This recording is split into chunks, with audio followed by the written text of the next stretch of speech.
Welcome to Weird Web Radio, an explorer's guide to hidden worlds of the paranormal and occult, reality-expanding experiences, and the downright weird and bizarre. With your host, Lonnie Scott. And now we're recording. Mana Aelin, welcome to Weird Web Radio. It is awesome to have you here. Thank you for having me, Lonnie. Absolutely. Not like we haven't been talking for a while. I know. I'm learning things about Lonnie I should have known. I just learned Lonnie was in Hellier. He was? No. Yeah. Which is funny because I've known of Lonnie for a long time, and obviously I've known of Hellier. So this was very surprising to me that I'd never noticed that you were in. In your defense, in Hellier, I was during the alien abduction thing, I was much younger, had a lot more hair and thinner. And okay. During the portion with Carl in episode, 9 of season 2, definitely not thinner. Still had a little bit of hair and didn't have glasses yet. So maybe you're just not computing all of that together. Maybe, yeah. I don't know. I feel like it's weird to think too about how much time has passed since I started my podcast. It's been almost 6 years. It'll be actually it's been 6 years, I think, at this point. Is it anniversary time? I think it might be. I think it's it's either the end of this month or the end of next month. It's the same day exact same day that Across the World Dara Mason started Spirit Box. So that's how I keep track of that. Yeah. You and Dara are podcast twins. I know. I love that. Yeah. I'm going to my pod app to find your show. I remember March 13th being what I called the end of the world in 2020 because that was the last. It snowed in Portland, Oregon. 6 years ago. Well, give me the date. 3/22/20. Wow, oh, tomorrow. Cool. Tomorrow. Well, that's the date you published it. You probably recorded it the day before. Oh, if it's the one that's called Calling All Doom Witches, I recorded it. I published it about 10 minutes after I recorded that. I did 7 not. 7 minutes and 48 seconds. Yeah. I have a very famous comment about my affinity for Thai basil in that. Yeah. And I still get DMs about Thai basil. I love that for you. Yeah. Love that for you. It's the most superior of all basils. Thai basil could be your circus name. I'll just leave it at that. That's like more of a different name. Which I might write it down. I might write it down. Thai basil. Thai basil. Coming to the stage. So anyway, for those of you listening, thank you for being here. I'm going to read Mana's bio to you so you can have an idea of what's going on before we get too far into this. Mana Aelin is an artist, witch, diviner, and man, you made this word up. What is this? Otherwordian? Otherworldlian. Otherworldlian. Yeah. There's not an L there. Otherwordian? Oh, wait, hold on. Let me go to my own website. You're an Otherwordian traveler. I will laugh so hard if that's just because I haven't edited this. Otherwordian? Yeah, Otherwordian. Otherwordian. Yeah, that's just been out there for years. I can't change it now. No, I can't. But you I can't spell. I'm dyslexic. Otherworldly. I'm dyslexic with numbers. It's a problem when accounting.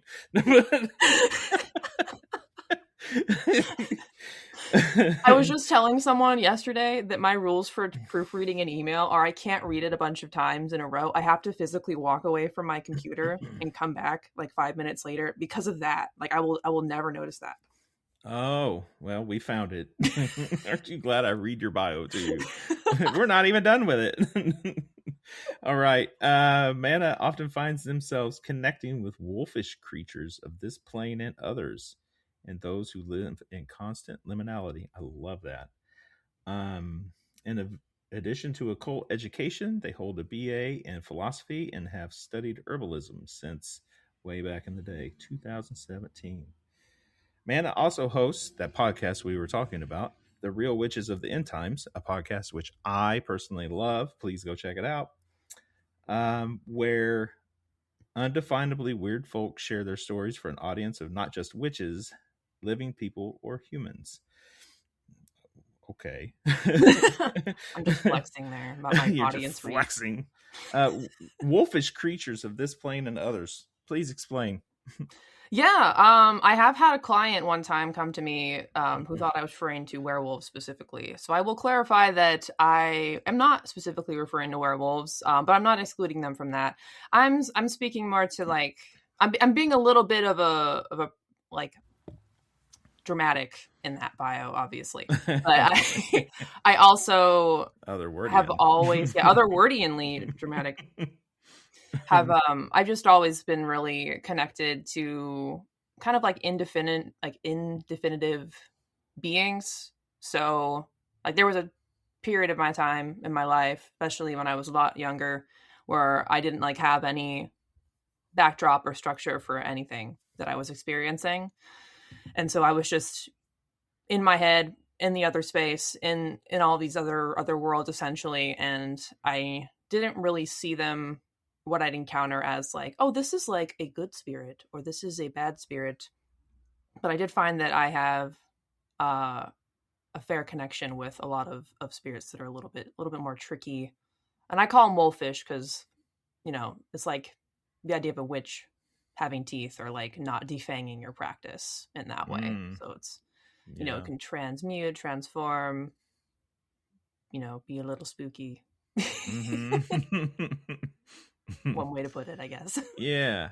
So you're saying you didn't have a backdrop for what you're experiencing. Mm-hmm. What is it that you are experiencing with spirits? Are you saying that you see them, you sense them? Like how does it come to you? I would say I will, I don't have a story that's like, and this is when I saw my first ghost. Like I don't have anything like that. Most of my experiential basis for spirit work is through like sense perception, but a lot of time it's through like Otherworld, or some people in my circles would call it elsewhere. Some people might say the astral, like these spaces that feel mental, but you're like projecting yourself or seeing in your mind's eye, that type of thing. I get a lot of clarity that way.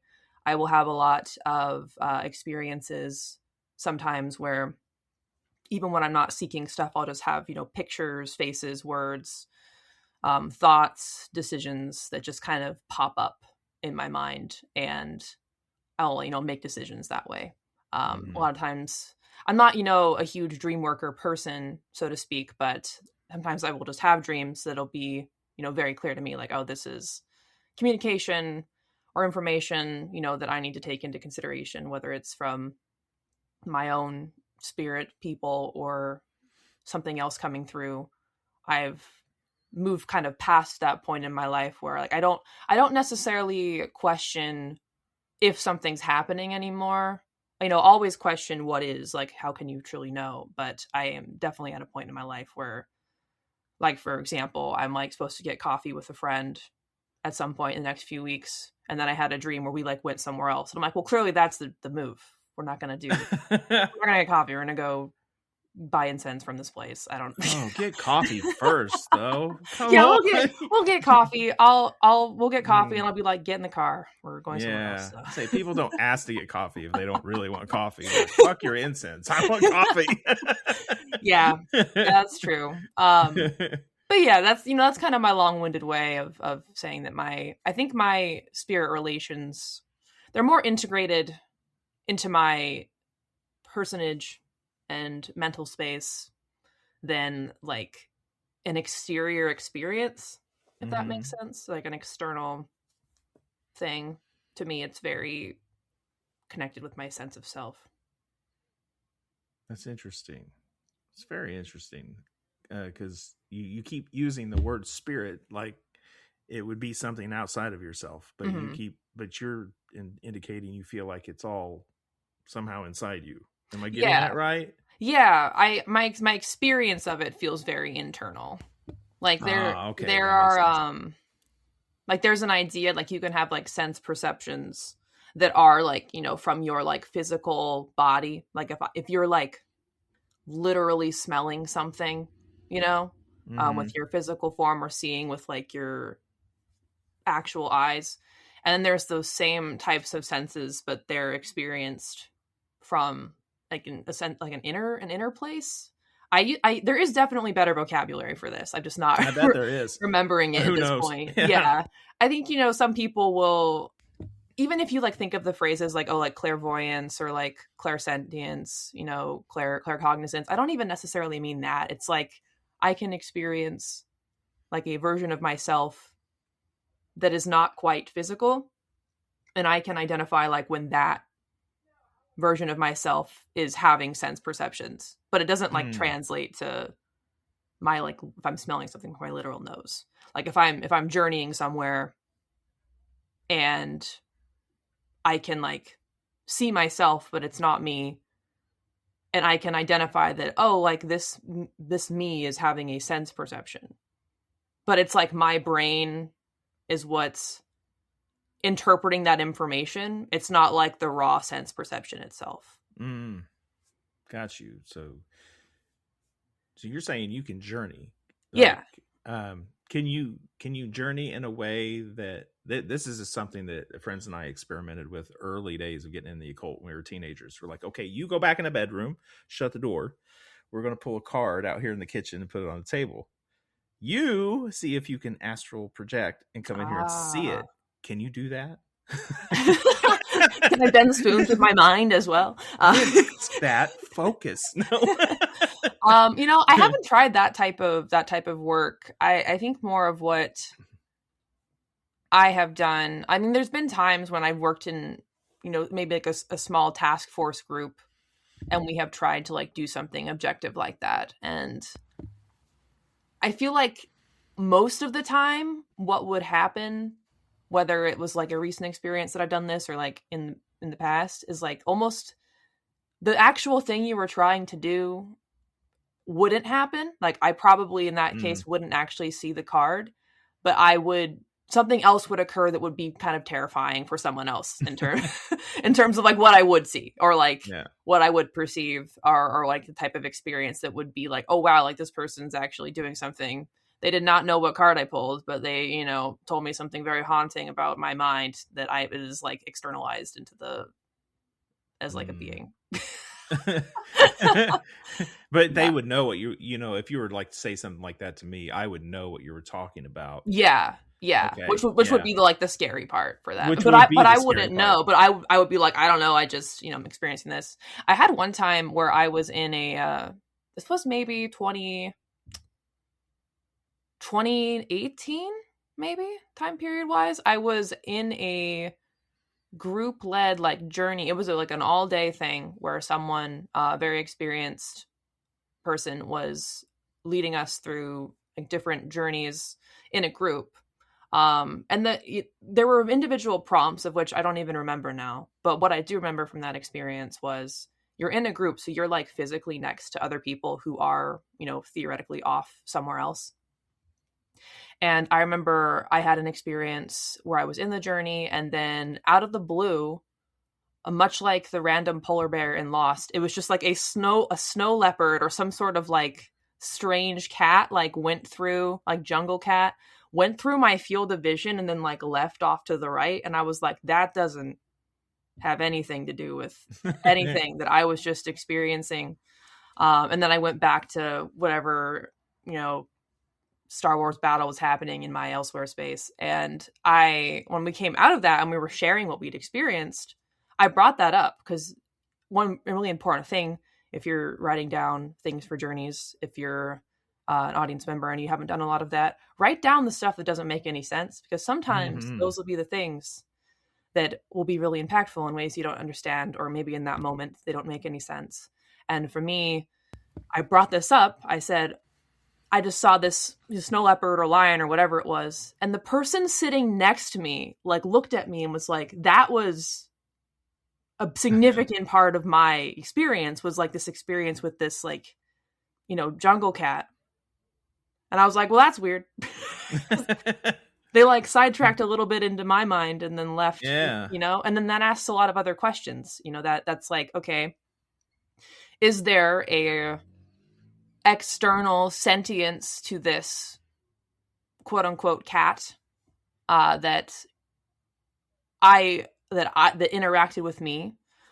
Did my brain connect with the brain of the person next to me, and like since I'm in that mind open space and perceive a little bit of what's going on in their mind, is the person next to me really good at projecting thoughts maybe they were thinking about this snow leopard or cat or whatever, and I'm a good receiver of things like that. Like we have this experience that happened, but still, like to this day, like I couldn't even tell you what actually occurred.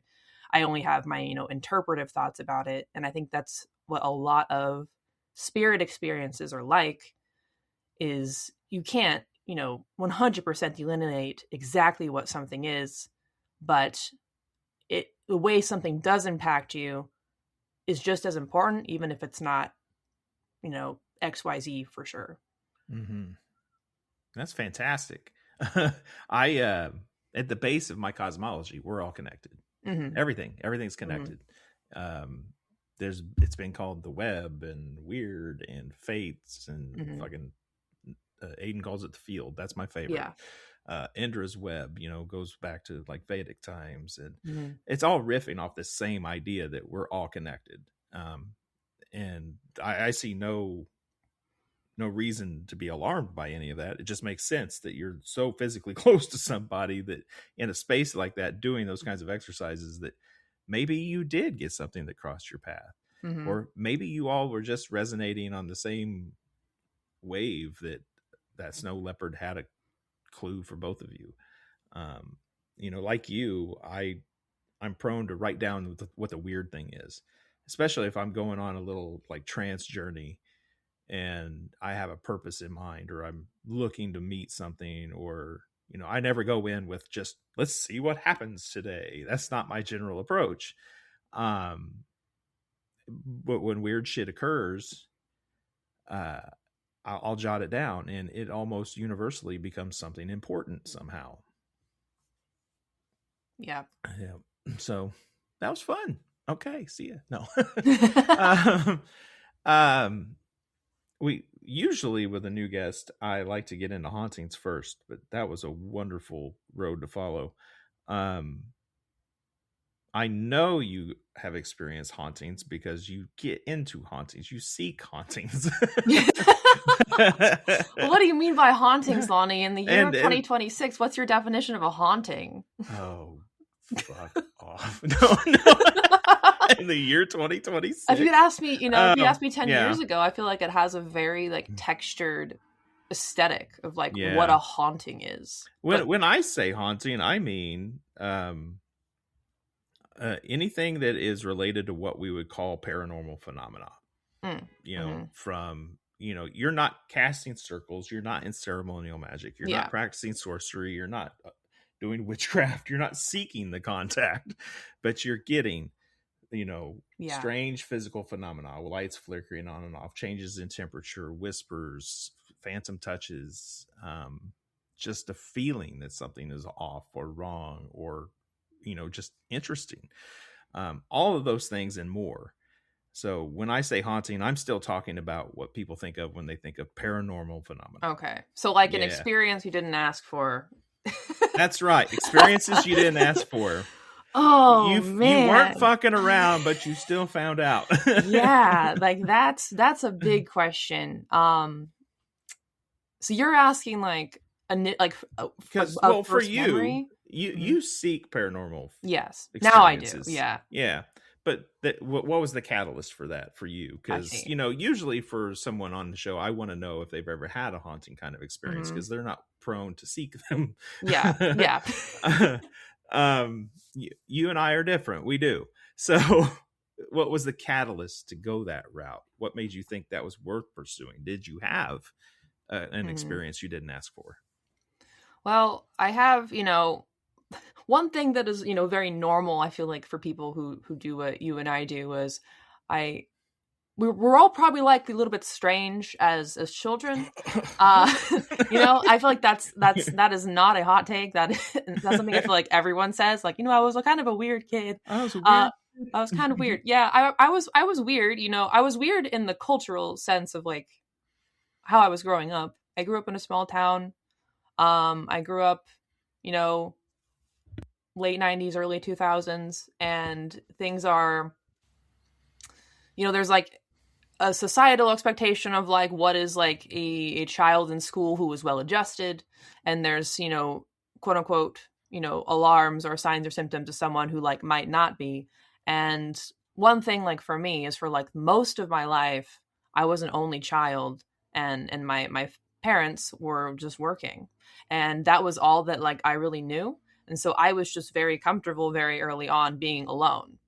And so one of, you know, there are some cons to that, but like one of the pros is, you know, I've since then, I'm just very comfortable being by myself.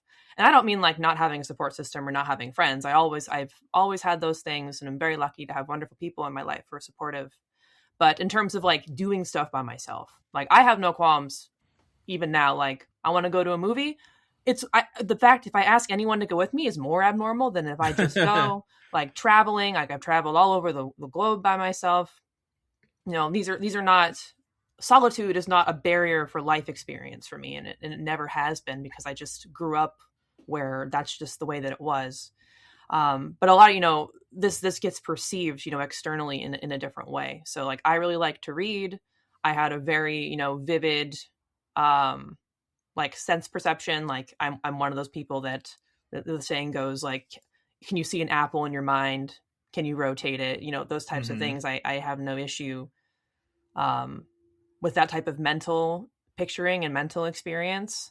Very vivid imagination, reading books. It's like IMAX movies. Like that's always been the case for me. Yeah, me too. Yes. And I thought that that's how everyone experienced everything. No, you know, it's not. So, you know, this led, you know, you can look at this through many different lenses. I think I've talked about this before in other shows, but I had an imaginary friend from a very young age for years. And to this day, like, I don't know if that was like a spirit. I don't know if that's just like an externalization from my mind of, you know, this amount of solitude that I had. And like, I want to like, you know, play with someone as a kid. Well, I got to like conjure a person, I guess, because there's no one else here. You know, I don't truly know like what that was, but I had one, and it was very normal for me.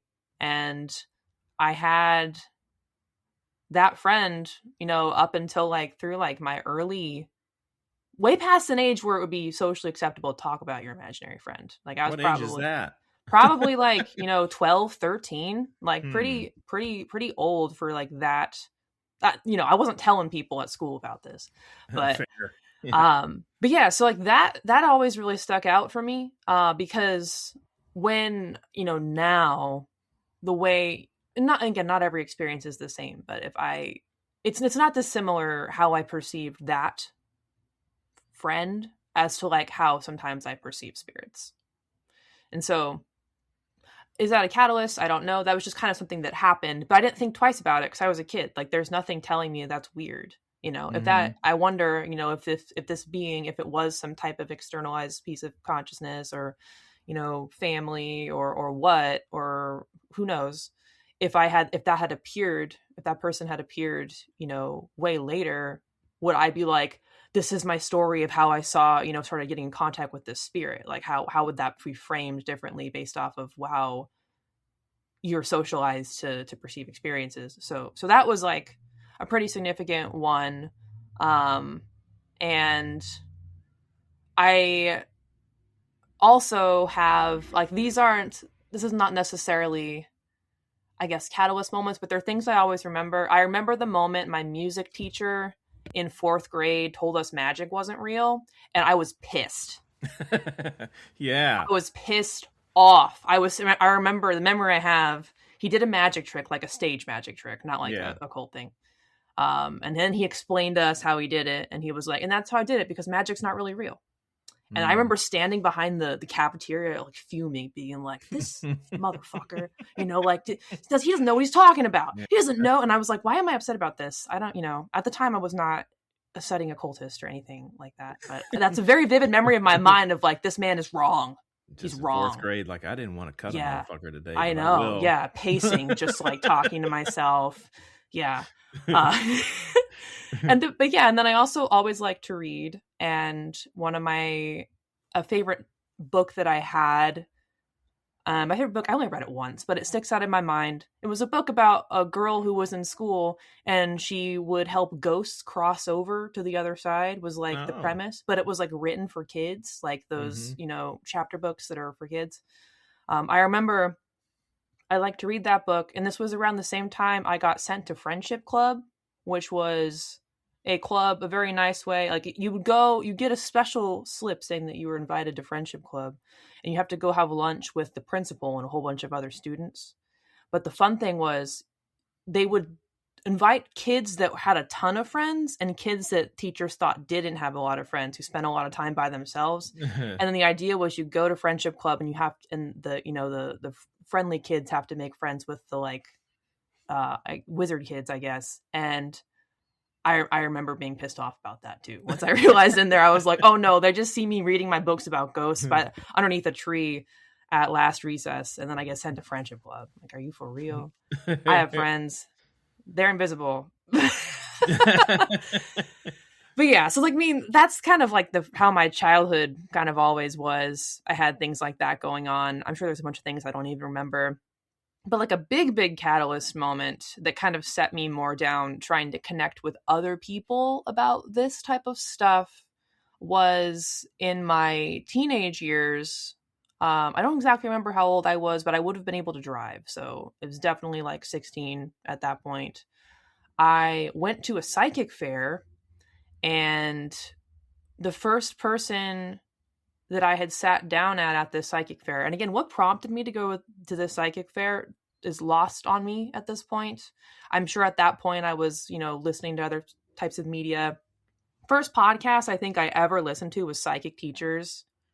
Okay. I don't know if you heard that one. Oh, nope. Man, it started off as a radio show, like a talk, like a phone call. Like they record like via landline, and then they would upload it. Psychic Teachers with Deb and Samantha. It's still out there. It's still kicking. But I remember listening to that, and they'd have episodes on what is clairsentience, what is clairvoyance. This is big during the empath, when empath was having its moment. Everyone was an empath. Everybody. And I thought everybody. But what's funny is that when I didn't really believe it at the time, because I was like, yeah, this is just how everybody is. Empath, this is just describing how every person experiences reality. And that was how I discovered that I'm a very sensitive person. And not everyone actually thinks about things like that way, whether or not you give it a supernatural tint. Some of the traits of an empath are definitely not traits of every human on this planet. And that is a fact. Yeah. So I remember that was probably already happening. That's probably how I kind of ended up at a psychic fair. And I sat down in front of this psychic. And this began a theme of my entire life, which was someone looking at me, calling me an alien, and then having an adverse emotional reaction to that. That has happened a lot. Yeah, she was giving me a reading, and at one point started crying, and then basically told me I was an alien, and I was like, oh, okay. That's a lot of information. Yeah, alien. And that's, again, always stuck out in my mind. And, I have, since then, a lot of time has passed since that has happened. And I, to this day, whether or not someone is supernaturally inclined, that does happen a lot. People will be like, they'll call me an alien, or not in a mean way, but just in a I just categorically, I think, don't make sense to a lot of people. So it's pretty funny to me. So far, you've made perfect sense to me. Yeah, which is great. Yeah, I do not see an alien before me, nor do I sense one. Yeah, and because of this, though, this is another funny anecdote. I'm talking so much right now, but that's great. Keep going. There was a period of time, because someone told me I was an alien, and this is again still when categories were a huge thing. I feel like we've really moved past that in a sense. As a What do you mean categories?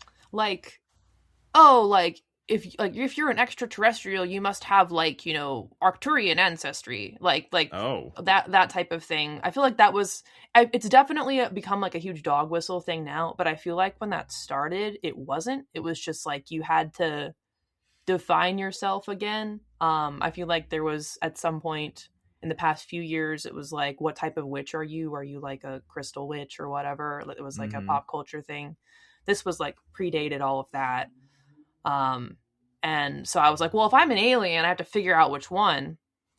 And again, coming out of all of this too, why it was funny I was even at this psychic fair is I was a humongous atheist for a long time. No way. And I don't even remember at this point why I'm not anymore. Like, I don't Really? I can't think of like a definitive experience other than like just a general, like just a quality I do have is like I'm just generally open to changing my mind and like things being in the gray and not having, exact answers or 100% like this is X is right, X is wrong. Like I've never really felt that way.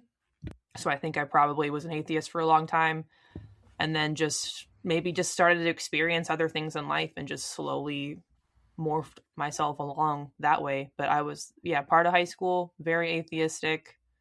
And then suddenly I wasn't, I guess. So at some point I was like, well, what type of alien am I? And then I read this book about Pleiadians, and there was a period of time, like I had convinced myself that I was a Pleiadian alien, but not like in a, like, I'm a Pleiadian way. It was more of like, well, I have to be one of them. And I guess this makes the most sense. I guess it has to be this one. But ultimately I stopped believing that because the Pleiadians kind of suck. Yeah. And I was like, I don't want to be associated with like a sucky alien. Yeah. So I'm not be a a Pleiadian, warning guys. to everyone at psychic fairs. You are not a sucky Pleiadian. Yeah. But to be clear, she didn't tell me I was a Pleiadian. I came to that conclusion myself somehow. Yeah. Probably via like Yahoo astrology. And I still have the book. Yeah, the early internet searches were wild. It felt, the things I would search online, and it wasn't Google, it was Yahoo. Yeah. And it was Yahoo. And, the amount of times I was on like Yahoo horoscopes, because I didn't know that there was like a more complex system than that, because it was just like different articles about, like they're like 3 sentences long about each horoscope, and it just didn't fulfill like the inner void that I needed. So I had to like, naturally become a Pleiadian to like fill that. Yeah. But no, not a Pleiadian. I feel like a lot in my personal philosophies and personal pursuits since then I feel like it's very obvious also if people either listen to my show or they know me that I am big experiencer, but I'm not big on like defining what I've experienced. Mm-hmm. And I'm also like really big on people, especially with my clients, your experience is your own. And sometimes if you try to get a bunch of people to make it make sense for you, it almost takes away some of that intrinsic value that it has from the fact that it came from your own sense perception in some way. And you don't need to like have a definitive definition of what has occurred for it to be valuable. Mm-hmm. So what about the paranormal stuff? How did all that end up with, I'm going to go seek paranormal experiences? Oh yeah. It was just, I think it just slowly happened. And then like my life moved that way. I have always had like a strange quality where it's like if my mind casts in a certain direction and I start stacking stones on the scale on a certain side, the scale will tip at some point, and then I'll end up doing something like very bizarre that is seemingly, impossible. And kind of early on in my more paranormal journey, there was a period of time where I just kept getting connected with different comedians who hosted paranormal podcasts. And Lonnie's face right now. Who are these people? How have I missed them? There's a lot. I mean, at least there were. So I don't know if they're as active these days, but there was a period of time where there was a massive handful of comedians in Los Angeles who were very into, like live stand-up comedians who were very into paranormal and all had podcasts. And one of them, and I don't know if you've ever heard of Me and Paranormal You with host Ryan Singer. No, but I've heard of Ryan Singer. His podcast was another one that I listened to for a long time.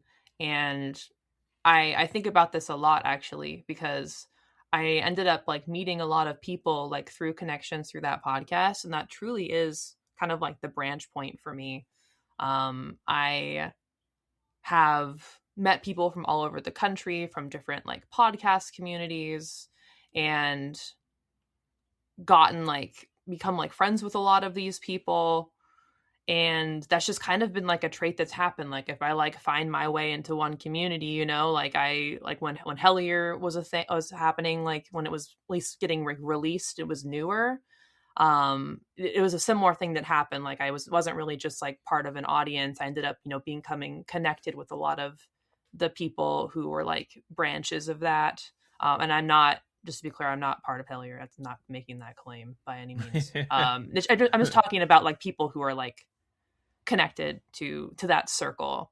Right. And that, you know, eventually led to one thing or another. So like for the most part for me, it was like just the slow thread following throughout my life that has happened. And there's been like a lot of different like branches and plots, I guess. Like there was a time like I lived in England and I had like a pretty definitive spirit experience there that kind of led me to like be a lot more interested in like fairy things, and that, you know, catapulted one thing to another. And then I also had an experience where a friend of mine passed away in a pretty horrific way. And one of the things that like she wanted to do was go travel with me to like a specific set of islands, but I like never really took that seriously at the time because I didn't know what the islands were. And then somehow I ended up working as a job for a very small period of time, like on this specific set of like remote islands. And then I had this like memory of like, oh my gosh, this is where she wanted to go. But I had that memory because I had a dream where she like came to me, and it was like both of us sitting on the beach at this place. And then I woke up and remembered, like, oh my God, she wanted to be here. Oh, I love that. And I somehow ended up here anyway, you know, years and years later. I know I'm not answering your question in like the most exactly, like clear way, but that's okay. Since you broke your stream of thought, I will too. I wasn't about to interrupt you. Yeah. You said you had a specific kind of experience in London or England. Yeah, I was in England, not London. Can you share that experience? Yeah, I can talk about it a little bit. I feel, you know, it's interesting now. I feel like one of the big things that was important about my podcast when I started it is I was really trying to connect with people who would like might have answers for me, because I wasn't really at the point where I felt comfortable. I was having a lot of experiences I had no framework for, and I wanted a framework, whereas now I'm kind of okay with not having one as much. And an experience that I had like a couple of years before I had started this podcast was I was having a time in my life where the hypnagogic or hypno, there's two. There's the one that's like your state when you're falling asleep, but you're not quite asleep, and you're waking up, but you're not quite awake. Yeah, it's like hypnagogic state. Hypnagogic, but there's also like another one. It's like stalagmite and stalactite, and I forget which one is which. It's like an innie or an outie with your belly button. Yeah, exactly. Yeah. So I was having quite a few of those, particularly in like a very concentrated period of time, like when I was living in England. Like suddenly finding yourself in a state like that, or when you were having in a state like experiences that, you were having like visions and yes, I was having visions and things like that. Yeah.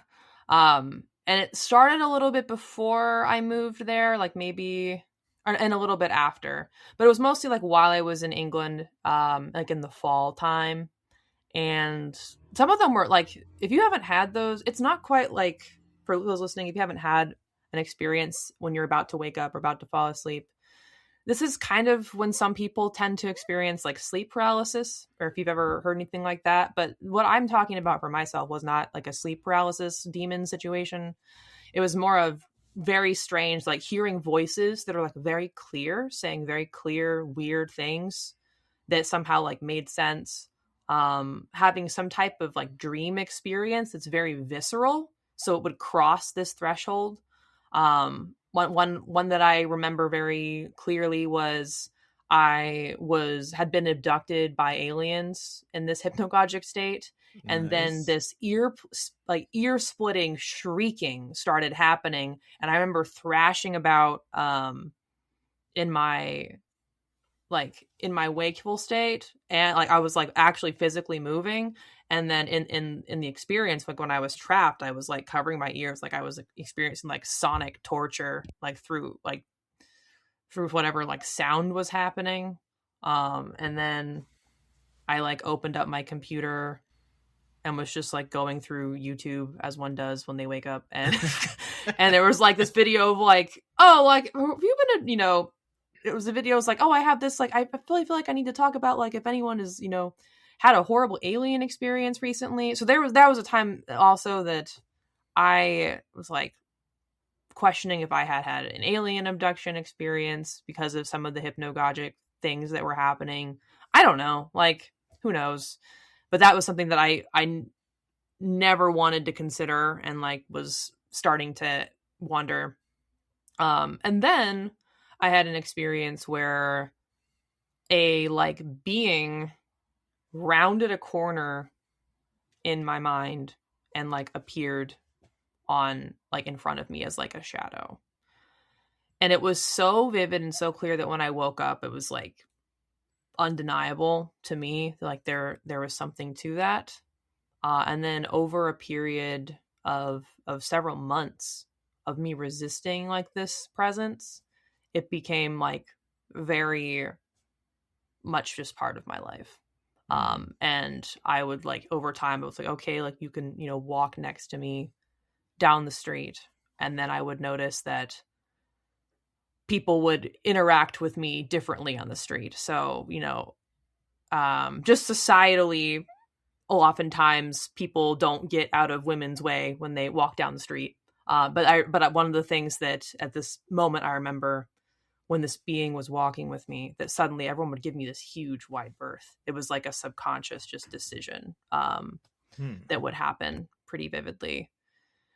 And yeah, so like that kind of led to like just a more curiosity into like the folklore of the area that I was in, some of like the different, like true like fairy folklore, and has, left me with a lot more questions than answers at this point. But that has always been in my like adult life much more of a defining thing, I would say.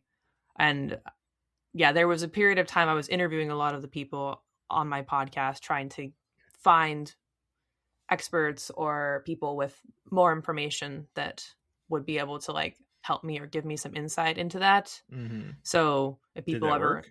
It did, it did to some extent. Like I said, like I still have, a bajillion questions, so I'm just more comfortable having those now. But it led me to a lot of like very wonderful people through like the stories that I would tell about that. And it's definitely harder to talk about it now because it's not as like, doesn't take up as much mind space as it once did. Like I used to be able to tell that story like much better than the details that like I'm grasping at now. Yeah. But yeah, like it led me again, like I was saying, it's like I just end up meeting all of these, really wonderful people. I think, in a backwards way through that story is how I ended up meeting Aiden Wachter, like how we ended up getting in touch, because I think I told that story on Dara's show. Nope. Once again, Aiden Wachter has entered the chat. Welcome, yeah, Aiden. He's always. Hi, Aiden. Thanks for being here. He's very cool person. Yeah, and then like some of my best friends I know like through the internet, because I was like would talk about this experience. So there's definitely, it's funny because like as a more experienced, occultist, which of many things, like all the different branches, whatever, now, like if I experience something like that now, like I wouldn't be so like brazen online about, hey guys, let me tell you about this like very, personal spiritual experience that I've had. But at the time, like I didn't care, and it led to a lot of wonderful things. So that's like the push, the pro and con of that too. But yeah, so that was like a pretty hugely defining thing that really solidified in my mind that like reality is not what it has been told, like in the overculture way. That and since then I'm just very comfortable not, believing in like the true limits of things. And it's interesting now, like seeing people in my life who are not interested in any of the weird, having these types of moments themselves in a different way, like with things that are, happening in the world or whatever. They're like this, society structure and reality in that way breaking down for them, and watching that happen is interesting, because I feel like if you are weird inclined, it's almost like some of the stuff that's happening now is almost mentally easier to process, and like, well, of course it's not what it seems. Not easier in content to obviously to handle, but I mean more the getting past the like, yes, we're being, people get lied to, people, things are not what they seem, like in the most significant sense of the phrase. Yeah, that makes sense. I think we are more inclined to be like call bullshit on a lot of surface level stuff, for sure, because we've just learned to, by our nature, we scratch and scratch and scratch at that surface until we get underneath and find out what's moving it all. And during all of that, you said something about, this is something that you tell your clients too. Clients? What clients? Oh yeah. So, I work with a lot of people who for tarot readings, or divination is more, I guess, a better way of speaking that. A lot of people approach that in a lot of different ways.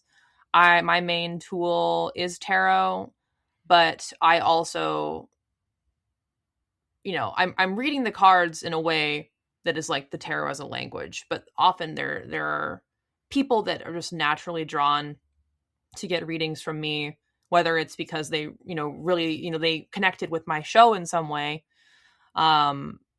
or just through the web of the connected. I often get clients who, obviously there will be complete strangers, and then something will happen, and then there'll just be something bizarrely in common with like a very niche experience I've had that will then, make it more impactful for me to read for them, because they then don't have to explain or like try to like justify what their weird experiences was. I already get it, in some sense. But a question I get a lot from people is, I will get clients who are very grounded and like very realistic people, but they're also, very open-minded and like want to be open to the world, and they have experiences, but they struggle with the how do I know what's real question. And then I get to tell them, you will never know. I'm like, that doesn't change. What changes is like, at least for me, the ability to change lenses and not, and be able to use like the lenses of how you view what you're experiencing as a tool, as opposed to like, this lens is better than that lens in a like objective sense, and more like, right now it's useful to look at it through this way. But if I'm trying to explain to this person, I can explain it this way. You can see multiple layers of things at the same time, and it doesn't make one, less than the other. Like I was talking about, the imaginary friend I had earlier. it really doesn't matter to me, like, what actually was happening. Like, a psychologist, a child psychologist would probably say, a young child has spent a lot of her time alone. And so she's externalized, community and connection in some way and has created a companion. Whereas like someone from a spiritual, who works a lot with kids who have spiritual experiences or like paranormal experiences, like they'll find that experience, very typical. Like you'll have a child who is alone and they're not hindered, they're able to experience reality differently because they're not experiencing constant pushback about what they're experiencing, because I'm not telling anyone about it, so no one's telling me it's wrong. So then it's able to like nurture this heal naturally, and it feels normal to me. Whereas, another person might say both of these things are true, and if you have, children who they go through something like that in childhood, it makes them, better able to connect, XYZ. Like there could be a million different lenses that I could choose to look at that experience through. I could also say like, I just read a lot of books and so I created my own character. An occultist might say, not a paranormal person, but an occultist might say that like I've, like created some sort of, maybe not egregore, but like some sort of like servitor. Yeah. Just like totally, naturally, just again, through whatever it is. But to me, it's like none of that really matters. I think that's where you can drive yourself crazy. Is trying to like determine, well, which one of those things is right, because I don't really think any of those things are wrong, to be honest. Like if I don't take offense, either if someone tells me, no, it's not that, it's this way, and they explain to me their very, very specifically strange reasoning for why I might have had that experience or any other experience, because it doesn't take away that like that happened. Like I experienced that. Why it happened mechanically doesn't impact the fact that it was, it's something that has impacted me enough that it's like a memory to me now, so that's something that I have to explain a lot of times to clients. Is like, I'm also going to give them, divinatory answers to their questions, but it's going to emphasize like, this is me speaking it to you through the language of tarot. So there is like 2 more language funnels for me to give you information that like, I'm not a god. So I what I say, don't let that impact the like importance of what you're asking me, but I will, do the best to like try to help you in a way that I can. Yeah. So that's something that, I work with people a lot with tarot in that way. People also sometimes will have appointments because they just want to ask questions, whether it's about tarot or other spiritual concepts that they need help with. I also joke that I'm like a Rolodex of people. So sometimes people will come to me and they'll be like, I'm looking for a werewolf, since we were talking about werewolves earlier. And then I'll get out, my proverbial stack of business cards, or my literal stack. Oh wow! That I keep on my desk. Look at those. I had one person one time. She was like, "I'm looking for a graphic designer who's also an occultist, so she'll get my vision." And I was like, "I've got one of those." It's just I am such an introvert, but I know everybody. I love that. That is so awesome. That is so awesome. I'm glad you brought. I think I'll come back to tarot in a second. You brought up the imaginary friend again. Mm-hmm. There was something I wanted to ask you earlier, and it just kind of got away from me. Do you remember what it was like? The first time you realized you had not seen that friend, the relationship was over, it was gone, but you I know you don't know it immediately, but at some point it dawns on you. Mm-hmm. Do you remember what that was like? I remember what it was like to feel her fade, because it was harder to like make things happen. A lot of the times what we would do is I had an imaginary she was my little sister. Okay. She was my imaginary little sister. I eventually had little sisters, but like for years and years and years when I had this imaginary friend, I had no siblings. and she even had like a definitive name and everything. And our thing was, she was my little sister, and we went to a international spy boarding school together. Hell yeah. And so like all of the adventures and like the playing that we would do were like basically me like out in the yard or like in the house or like whatever, and we were like at this like international spy academy. And I remember when my family moved, we moved a lot, but there was a time when we moved and I would have been trying to remember which house we moved to here. I would have been like 12, maybe 12, almost 13, kind of when I was talking about that earlier, that age, that weird time. It was through that process. It was hard to, so it was hard to, it wasn't occurring to me to play with her anymore.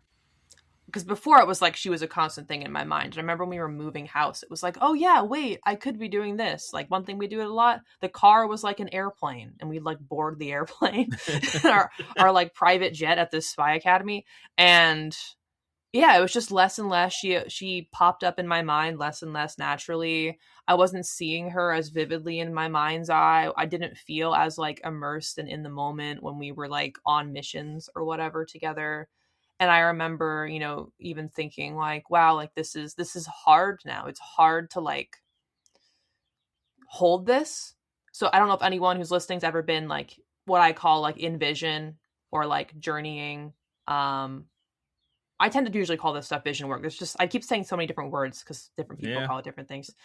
Where it's like hard to hold on. Like sometimes you're like somewhere and it's so natural. And then there are times where it's like, it is taking so much energy to like death grip, like staying in an experience. Yes. And it started to kind of feel like that around the time that I moved when I was like 12 or 13. And part of it was like, I think the house, and this has always made me wonder, like, was this potentially a ghost for like the house that we were in? Right. I won't know.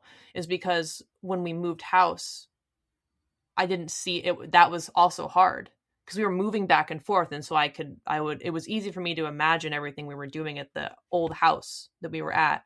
But then like when we would drive to the other house, it was okay. And then at a certain point, like once we got to the new house, I couldn't really see her anymore. Or like, I couldn't like make that house into our spy boarding academy the same way that it was.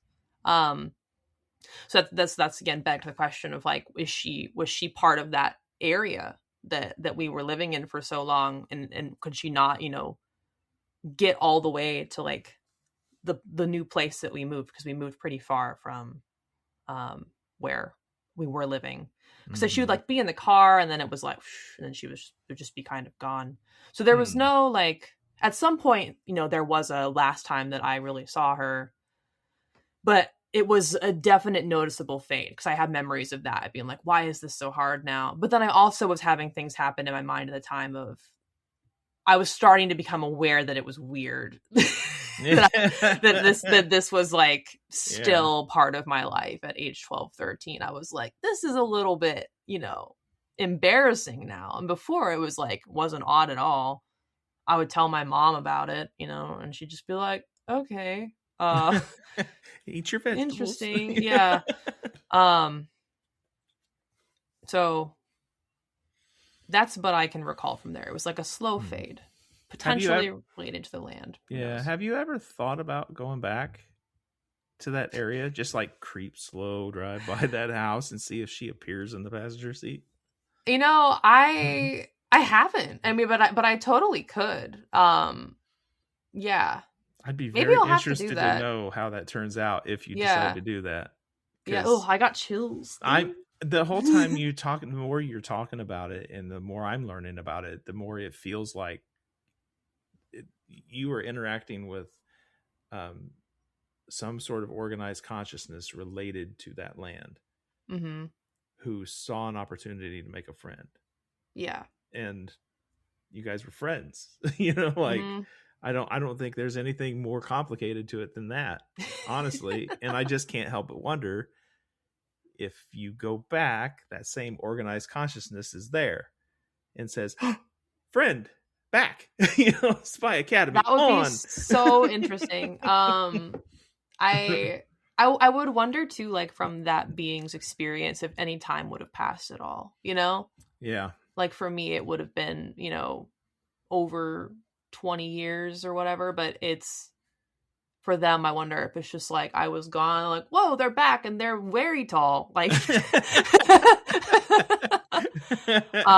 man, yeah, I feel kind of emotional thinking about that now. I hadn't thought about that way. Yeah, I will have to. I'm think prone I to will ask have questions to do like that. My apologies. That's great. No, that's great. Yeah, I love that. Okay, cool. Make a note of that. I wrote it down. We got into divination and tarot and stuff like that, and I know you like to get into other kinds of divination too. Yes. In our private conversation, you mentioned something about divination with books. Yes. Yeah. Yes. Look at you light up at that. This must be your new favorite thing. Because well, I can hear people, they're probably thinking about bibliomancy, which I thought it was bibliomancy. Yeah. So I'm not even really thinking about that. So bibliomancy and my, there's fun thing with the occult. I'm sure there's 100 people who want to argue with me about anything I've ever said. And that's true. But my interpretation of what bibliomancy is, I think it originated in some sense of like you have the Holy Bible and then you ask God a question and then you go to you get a Bible verse. It's like your answer.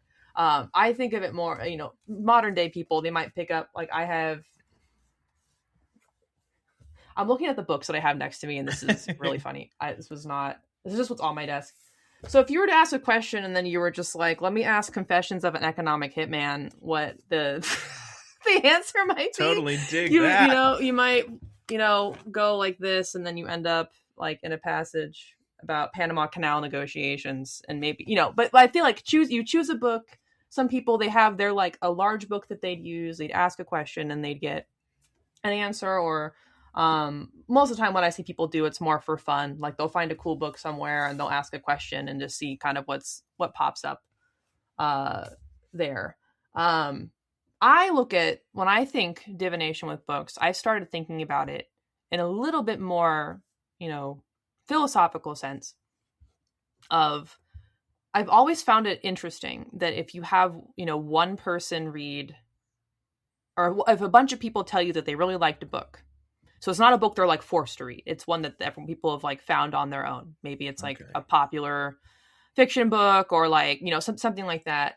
There might be a lot of shared things that they like, but there will be like specific lines or passages that were very mundane in the book that really stuck out to them because of the unique intersection of what they were experiencing in their life at the time and when they picked up this book. And I think that that's really interesting because when I read a book, I oftentimes will commit the sin of writing and sticky noting and highlighting directly onto all the pages in all of my books. I have to do that. Some people are very like,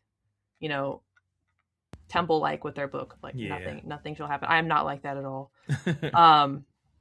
But I started, I'll go back and I'll look at what I have highlighted or starred or underlined. And it will be like, it won't have that like glimmer on it anymore.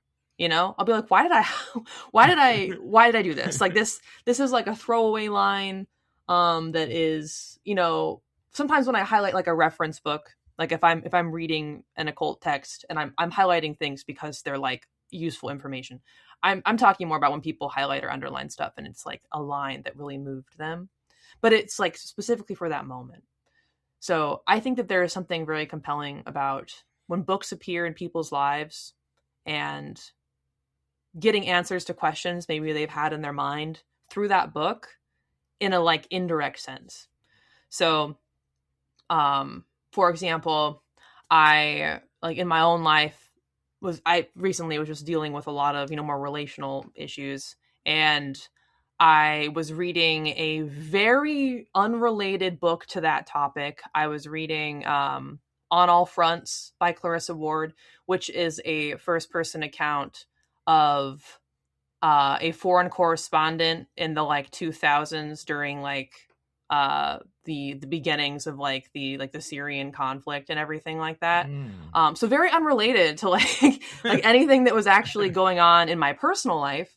And like one of the things that I thought about a lot was like, wow, like, you know, is it really like too much to ask when I have important connections with people for them to like make time to like connect and talk with me like on the phone or things like that. If again, and I was beginning to kind of sink into that feeling of maybe I was like pushing too much about those types of things. And there was like a throwaway line in the book that was like, yeah, you know, me and my partner at the time, like I met him, he lived in England and I had to move to Beijing for a little while. But we've still talked every day. And, you know, even when I was on the front lines in Syria in 2012, sometimes like we could only talk on the satellite phone for 2 minutes a day.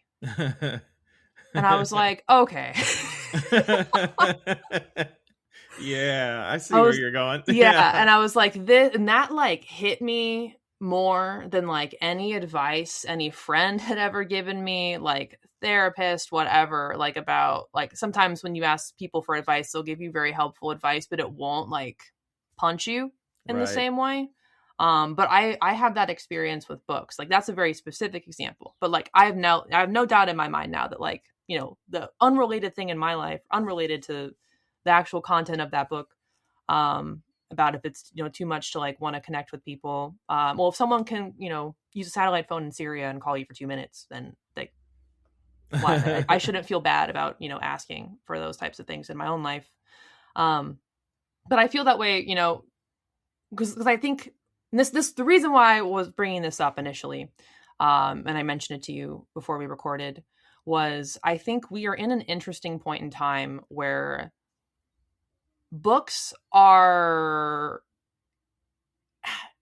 I feel like not everyone reads.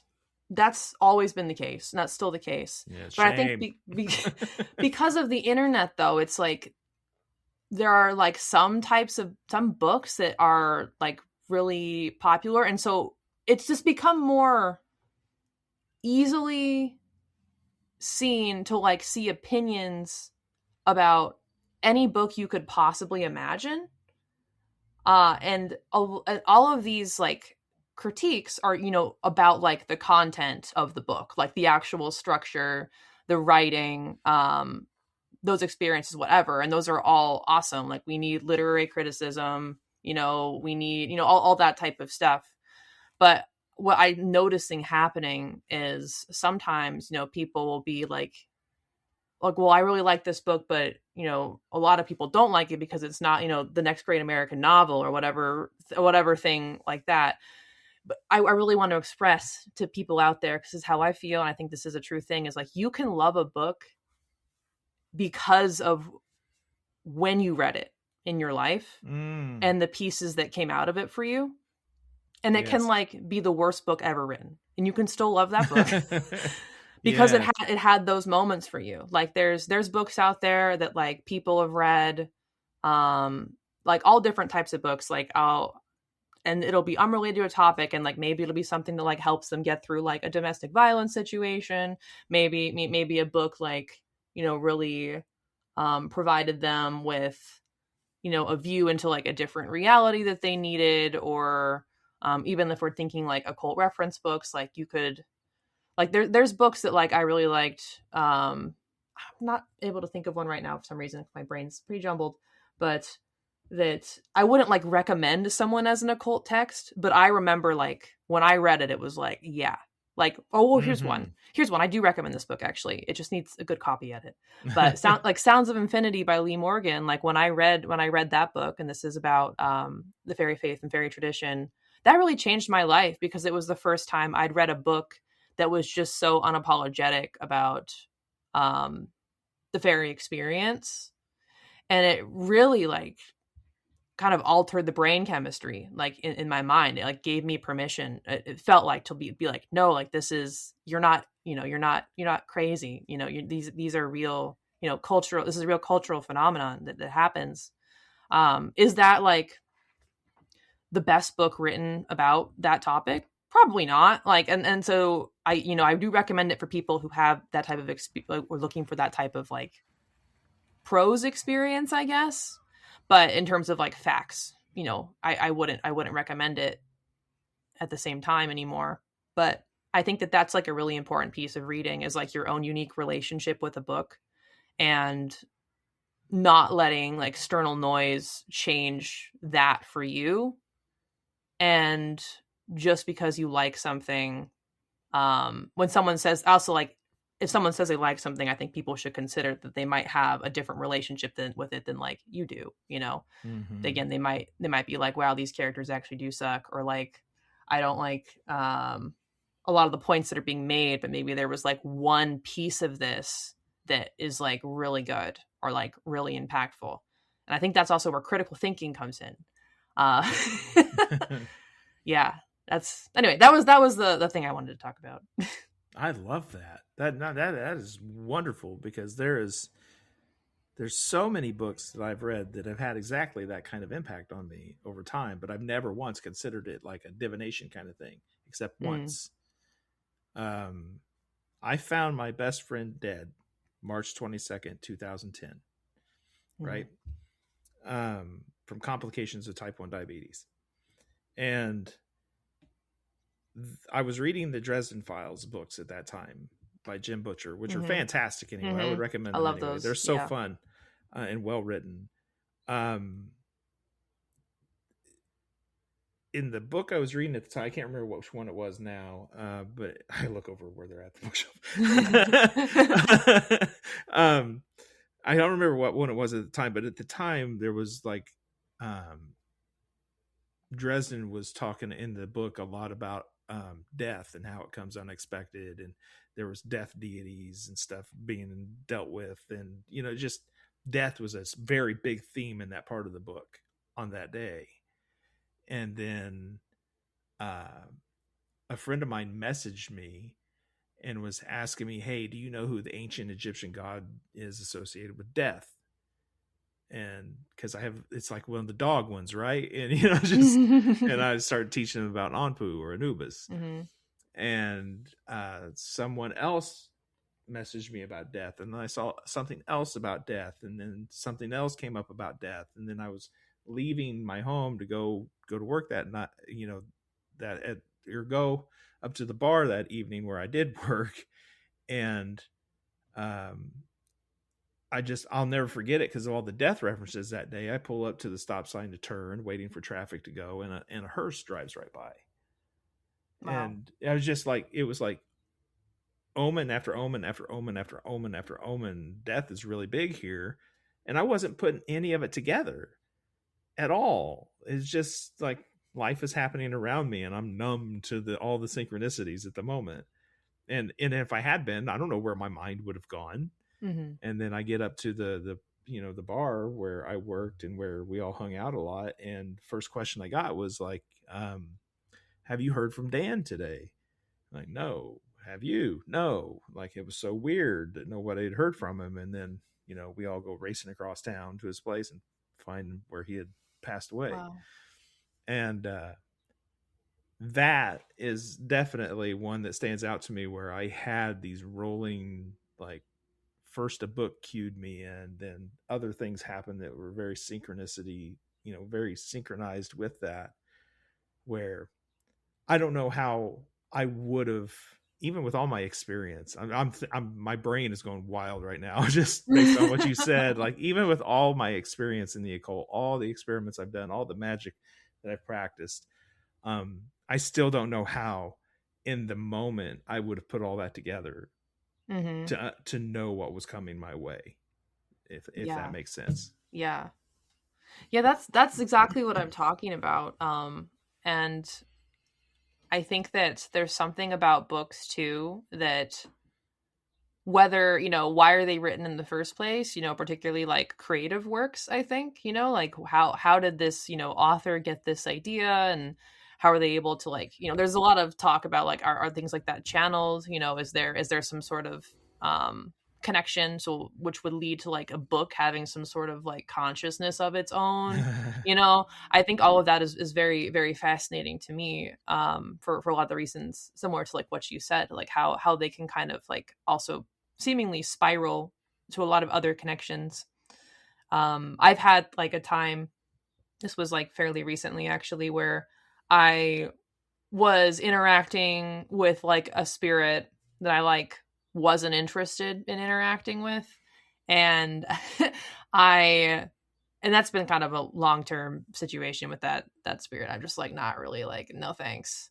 And then I started, like, I picked up a book series that was like not a new book series. It's like I was an old like mass market paperback, book that I had, and I started reading it, and I shit you not, like the what was happening in the book was me, like, and that exact spirit, like by name, which was not on the back cover of the book, trying to get the main character of this book to work with them.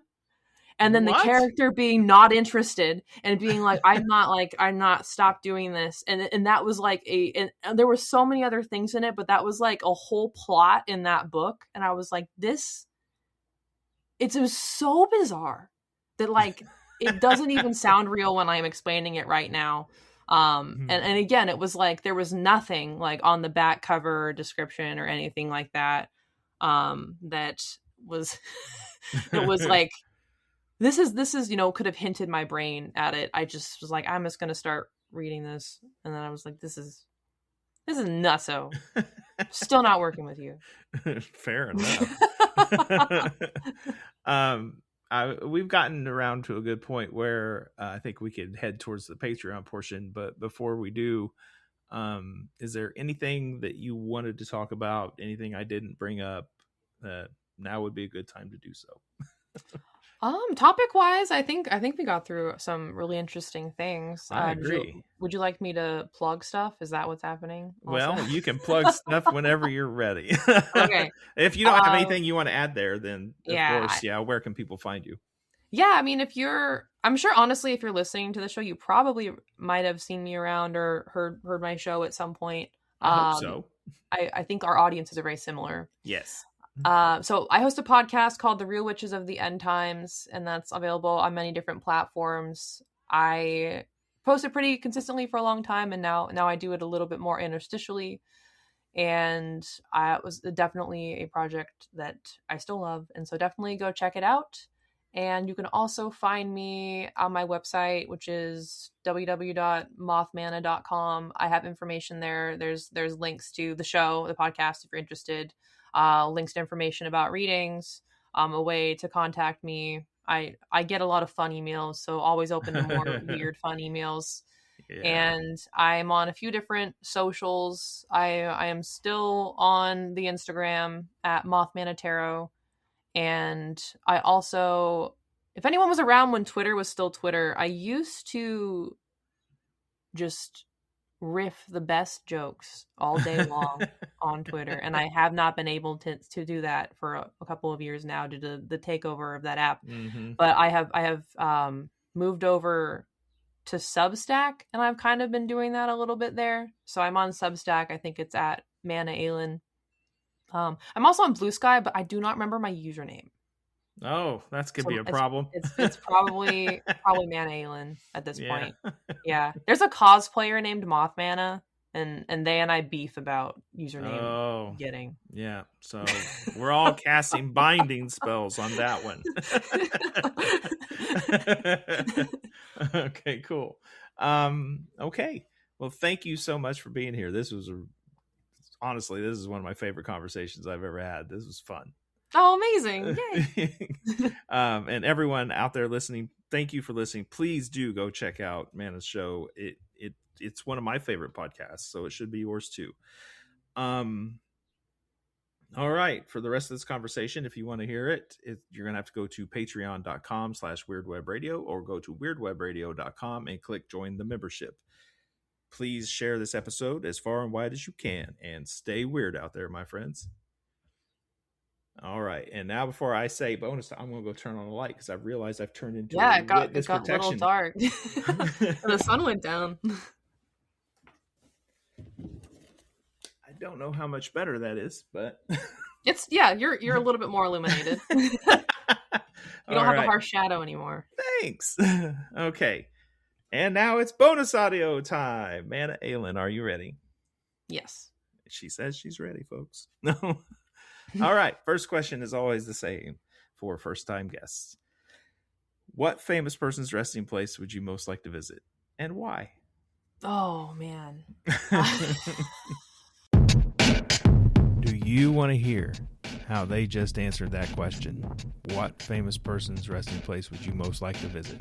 That and many others, including what they think about the afterlife, what they may or may not do in cemeteries, what are their traditions, magical practices that have to do with the dead, folklore that surrounds their homes, and so much more, available for only $5. $5 a month. Even if I make more than one episode in a month, it's still just $5 a month at patreon.com/weirdwebradio or go to weirdwebradio.com and click join the membership. You can find me on Instagram at weirdwebradio. You can find me on Facebook as Weird Web Radio, or come join the new, fun, and exciting Weird Web Radio Facebook group. Thank you again for being here. Stay weird out there, my friends.